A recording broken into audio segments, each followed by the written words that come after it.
Hello children, Ronak sir here from Knowledge School. Greetings to all the students of 9th standard. As you know that we have completed the English chapter 1, poem 1 and some grammar topics.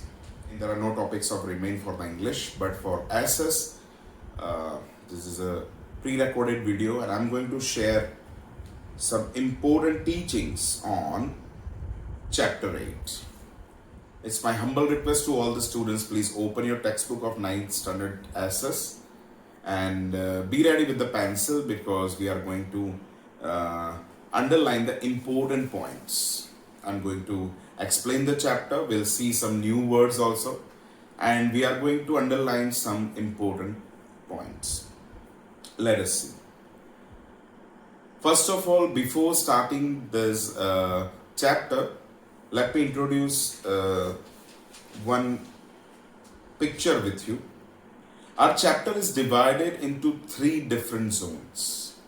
As we have discussed in the class also, our chapter is divided into 3 different zones. If you can see this, name of the chapter, chapter 8, framing of constitution and its powers.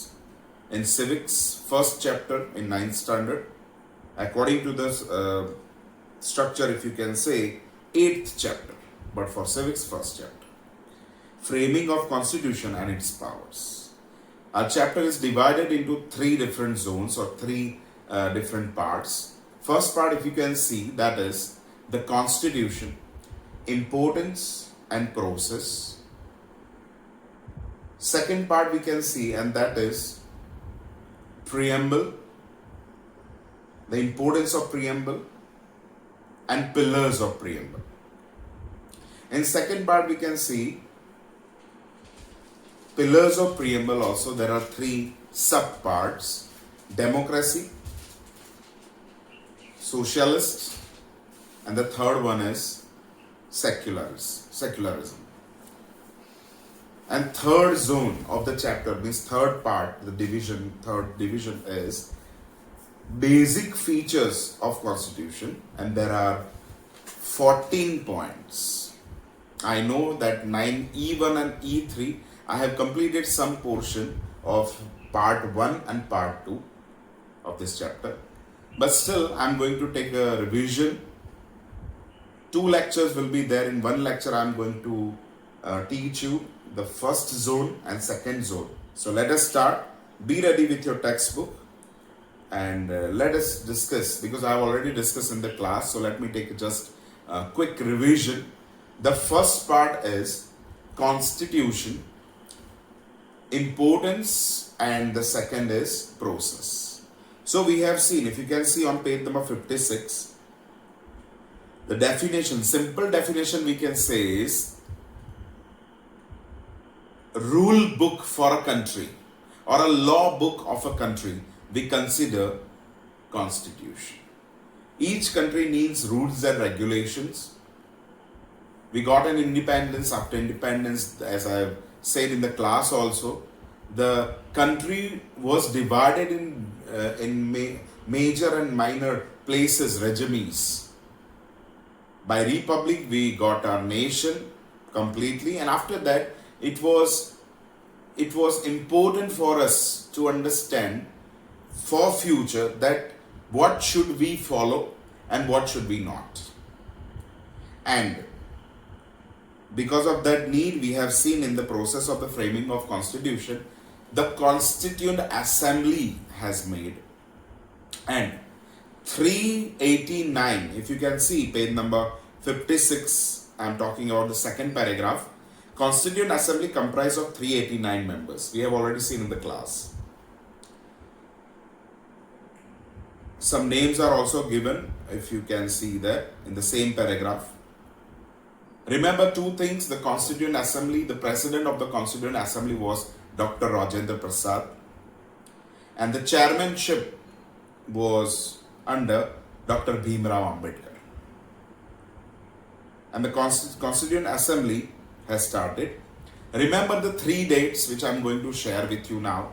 Number 1, When the work was started, it was started on 9th November 1946. That's the first date you should remember when the work was started.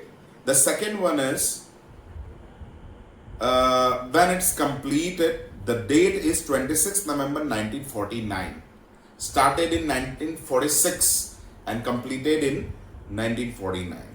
And the third date you should remember, and that is when it come into enforcement. लागू कब किया गया. So the third sentence, the third date is about 26 January 1950. You have to remember all three dates. Okay. Remaining extra things we have already discussed in the class. For an example, how many sessions they have taken? 166 sessions. Please underline. Yes, please underline the name of the chairmanship, Dr. B.R. Ambedkar, the president of the Constituent Assembly. Please underline the fifth line of the last paragraph also. 395 articles and 9 appendices were there. I have already discussed with you about the articles and all that. So these are the important points which we can consider in the process of the framing the Constitution. Okay. Some other information is also given. If you can see, I'm going to read from last fourth line, page number 56. Please remember. We have 4 lines as national emblem and a national slogan, Satyamev Jayate. The Constitution provides for citizenship, rights and duties of the people, directive principles of the state policy, union-state relations, elections and emergency provision. Thus, the Constitution of India, please underline, the Constitution of India is the most detailed and elaborated national document. So, the first zone we have completed in the class only, but this was just a revision. So, I have repeated why the importance of Constitution, what is the definition of Constitution, and the process of the Constitution, in which we have seen the sessions, the dates, the Constituent Assembly, the members, and who were the person involved in that. So the first zone we have completed. Now let's move to the second zone, and that is preamble, importance and pillars. Now if you can see on the screen, preamble, in one sentence I can say the first introductory page of the Constitution. Listen me very carefully. The first introductory page of the Constitution is preamble. There is an importance of preamble we are going to see, and in the pillars we are going to see 3 pillars. The first one is democracy, second is socialist, and the third one is secularism. So let us see. Please open page number 56, last second line. What is preamble? I am going to read. Please underline the first only. Preamble is the core and important part of the Constitution. That's it. Indian Constitution begins with preamble. The words written in the preamble highlights the soul of the Constitution. It is written the soul of the Constitution. Preamble is the first introductory part of the Constitution, but we can say summary. What kind of heart they had during writing the Constitution.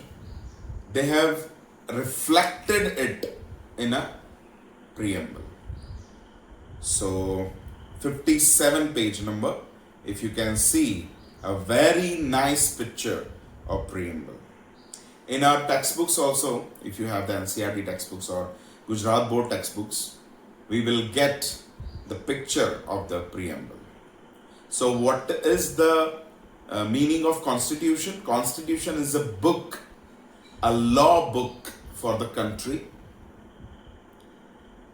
And what is preamble? Preamble is not a book, it's the first introductory page which is given in the Constitution.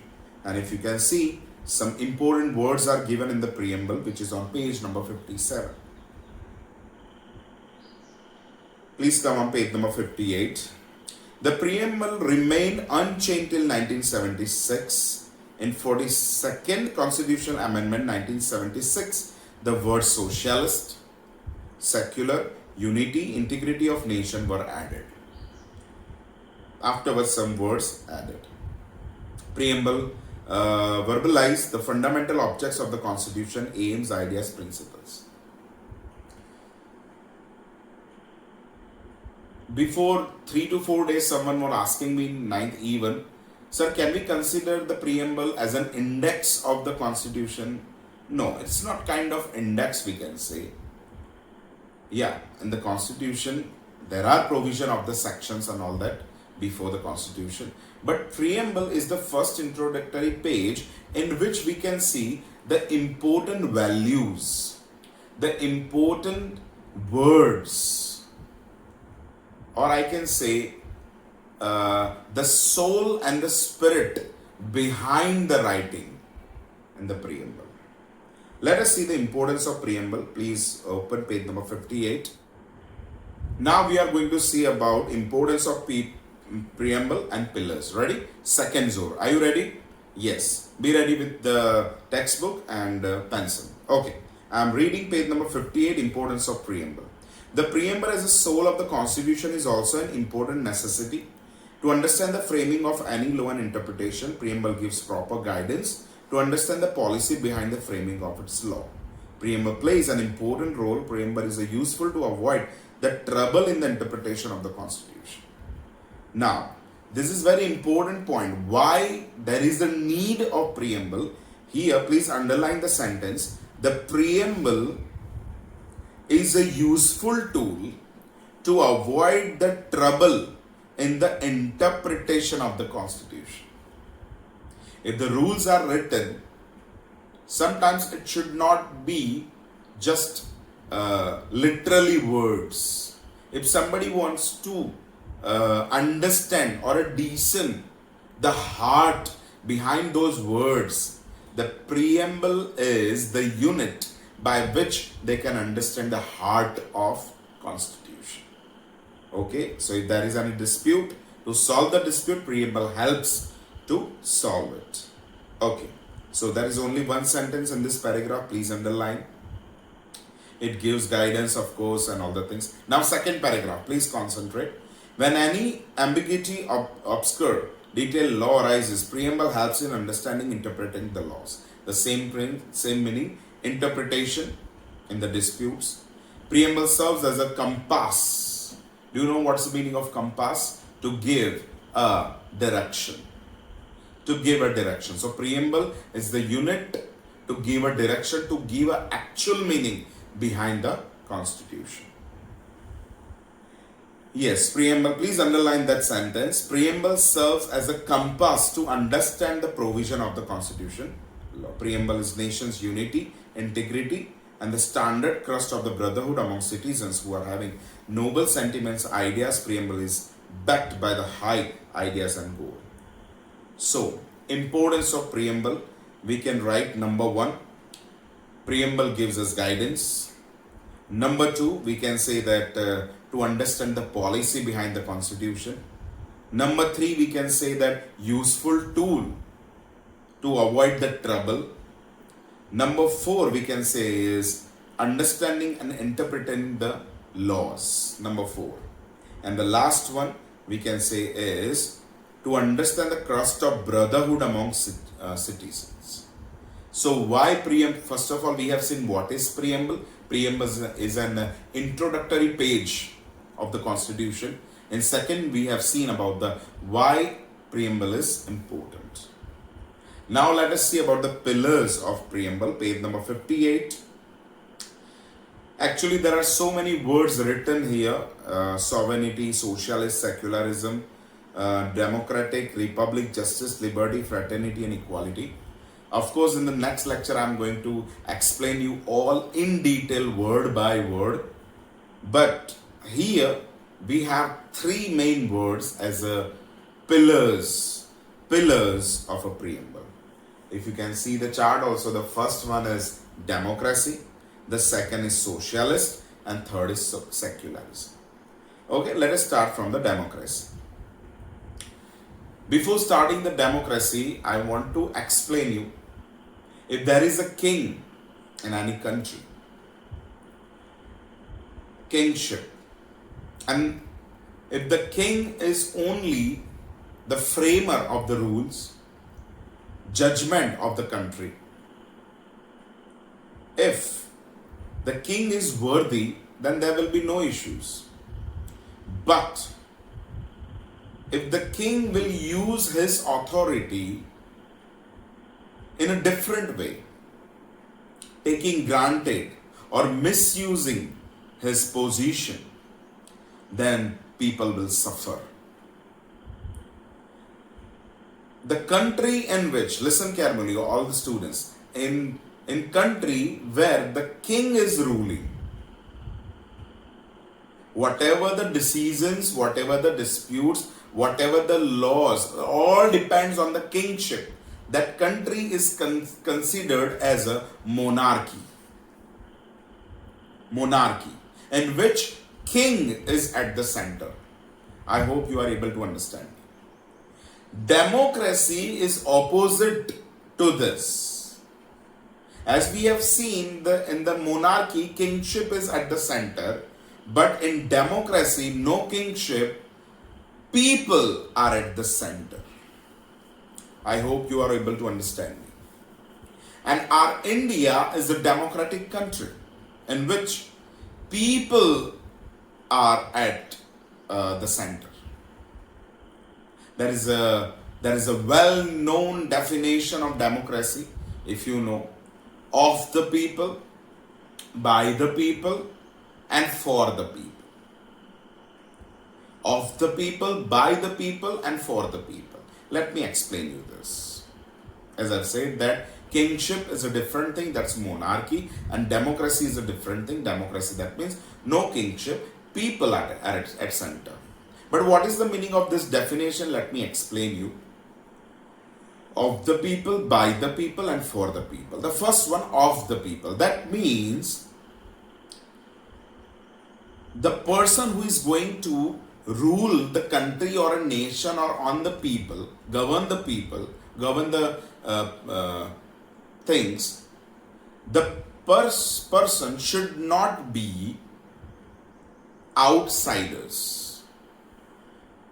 Or if you know that in some countries, we have seen in the histories also, that king's son will become king.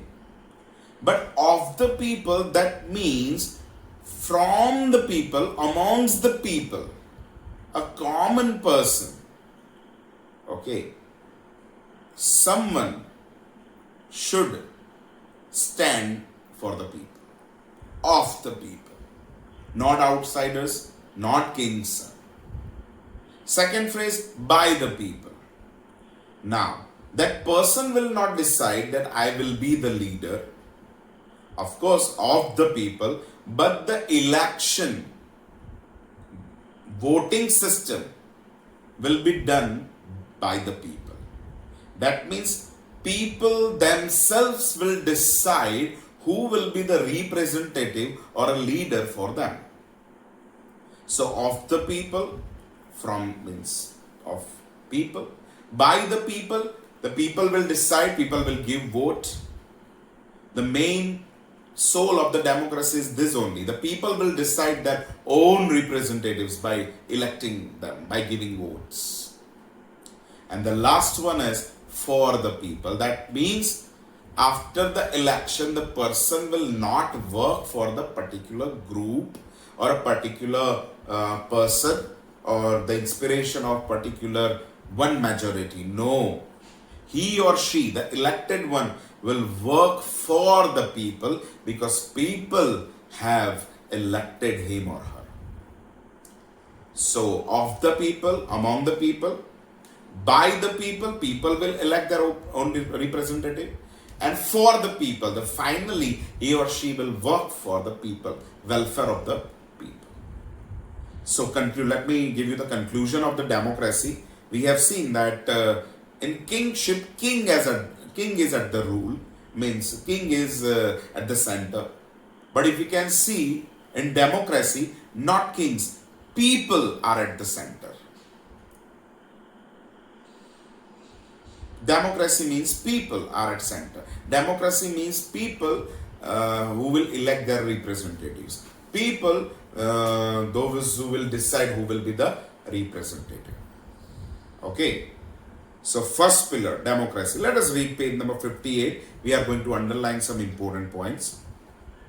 The ultimate sovereignty. Now the word sovereignty. Sovereignty, that means a country is eligible to frame the government and to solve the dispute by itself.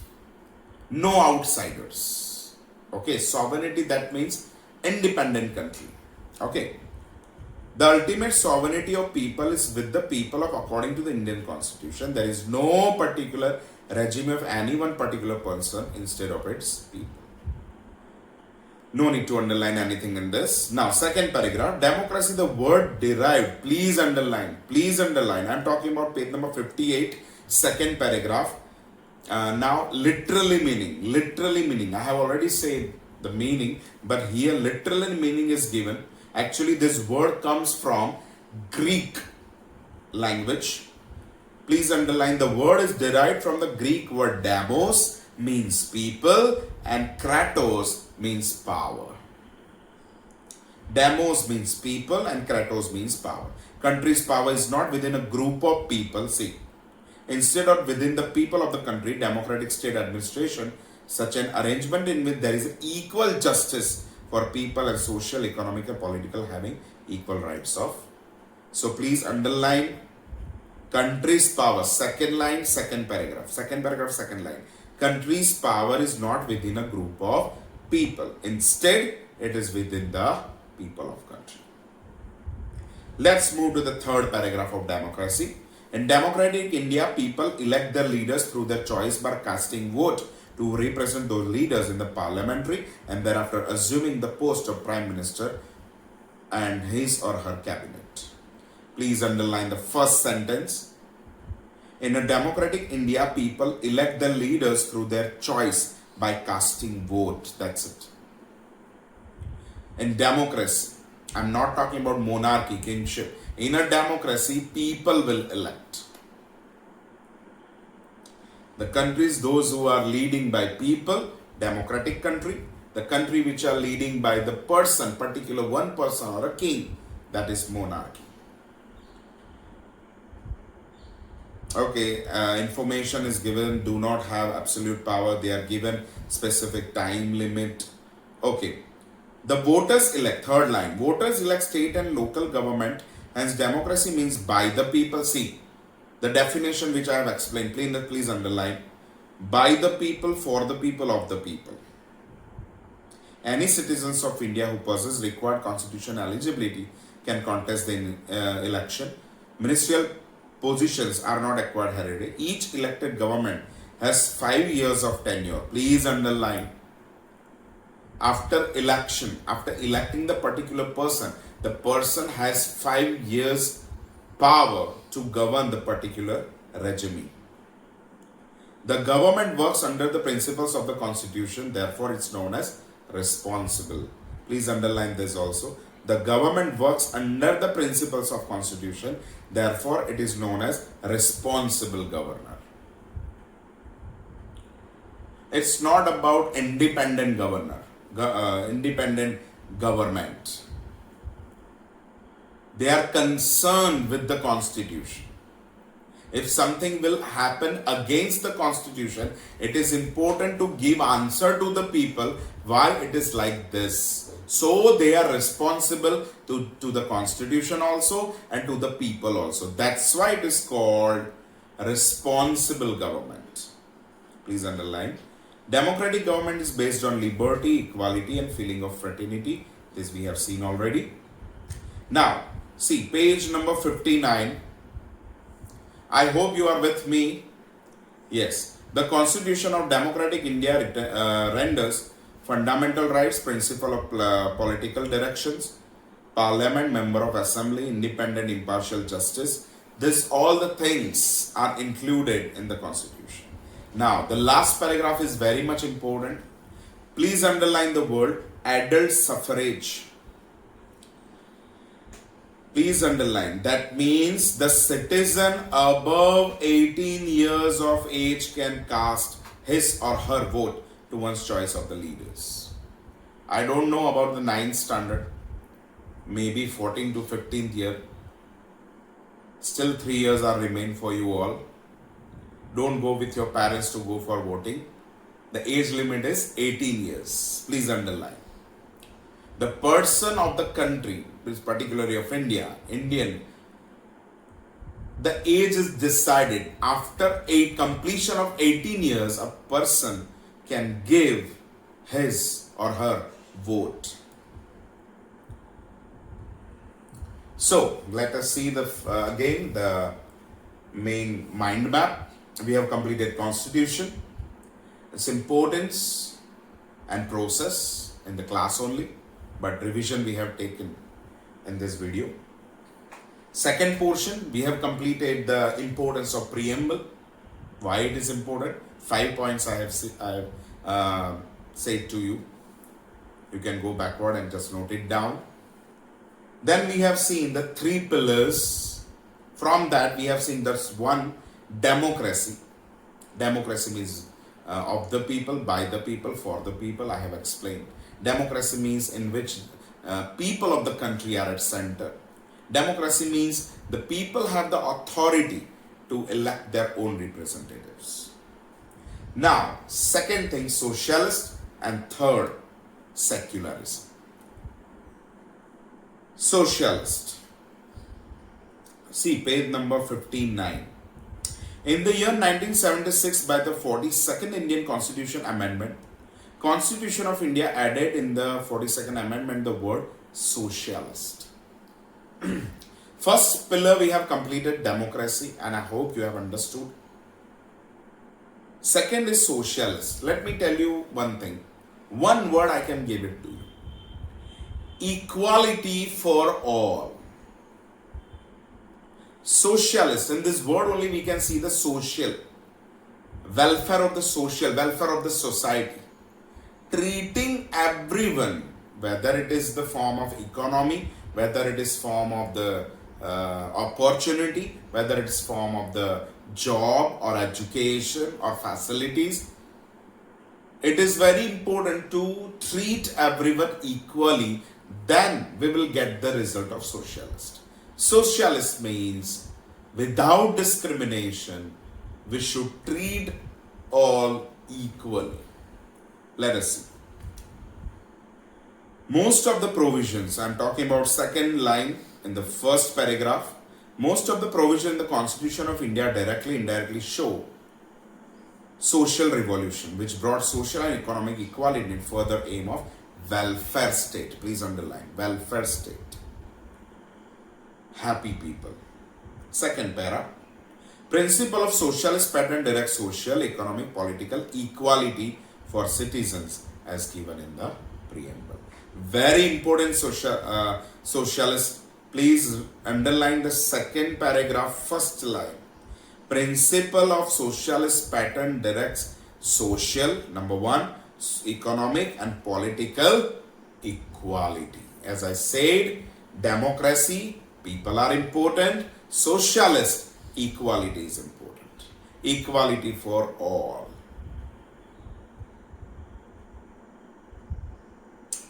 It is now regarded as prime feature of the state. Now please see number 4th line. Any one particular person should not have power over all assets. Instead, everyone should have equal opportunity by getting facilities, provisions from the society. Eliminating the discrimination, please underline, eliminating the discrimination of rich and poor.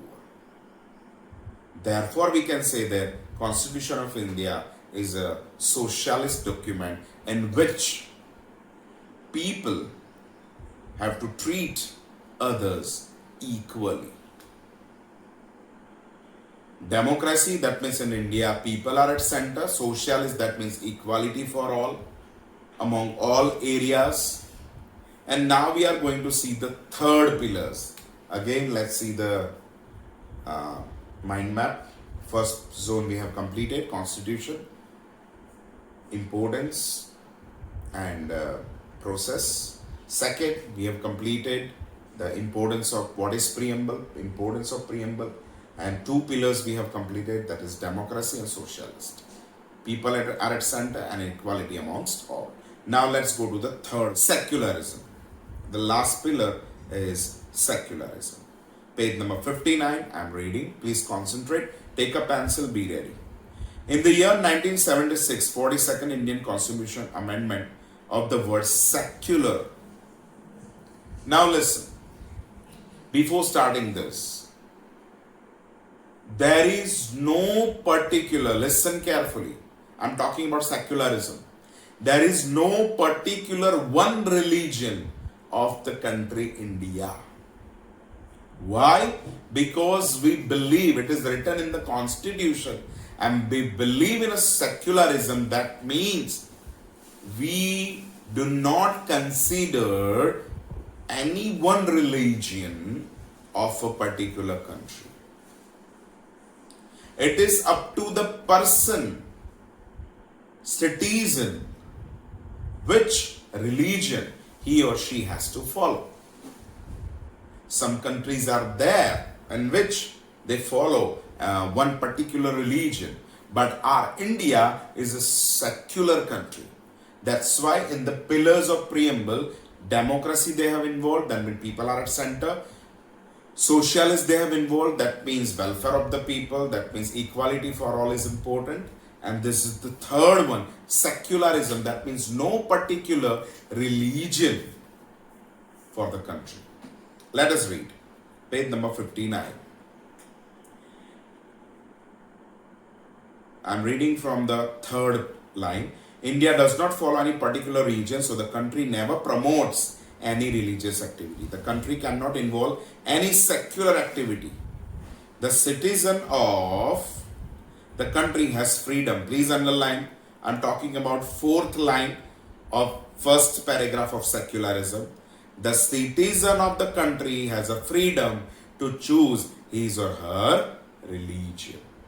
This is about secularism. The country cannot discriminate. Continue.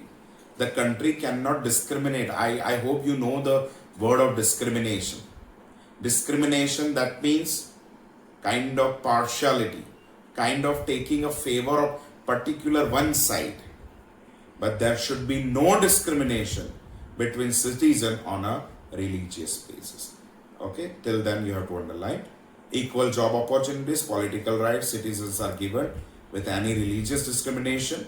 Secularism is the basic foundation and mandatory feature of the constitution. Okay, now in the second paragraph some extra information or our belief is given. Sarva Dharma Samdrishti, Sarva Dharma Sambhav are the principles of incorporated in the constitution. So no particular religion would be encouraged in any states. That is secularism. There is no prohibition on any citizens of a propagate his or her religious belief, trust and faith.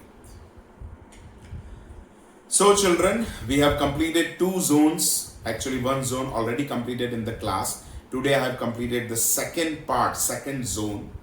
Let us again discuss, let us conclude our video now.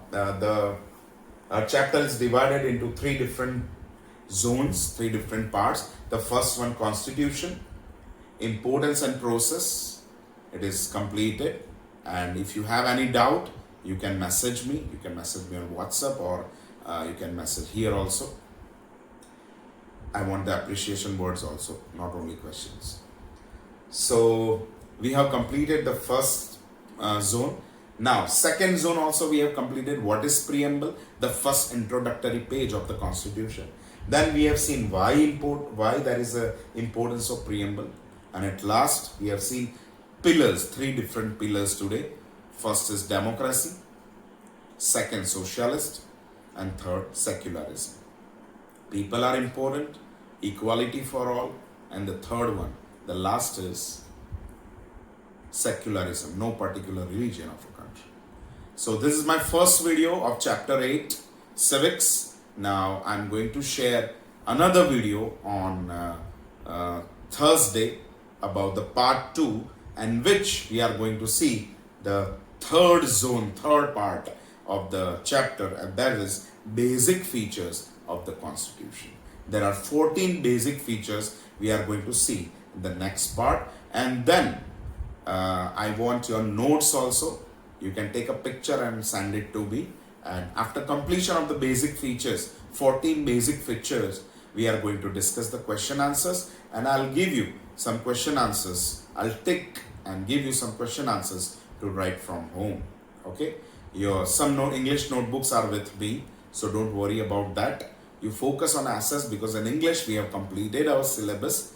For SS, please take care of this 8th chapter. Thank you so much.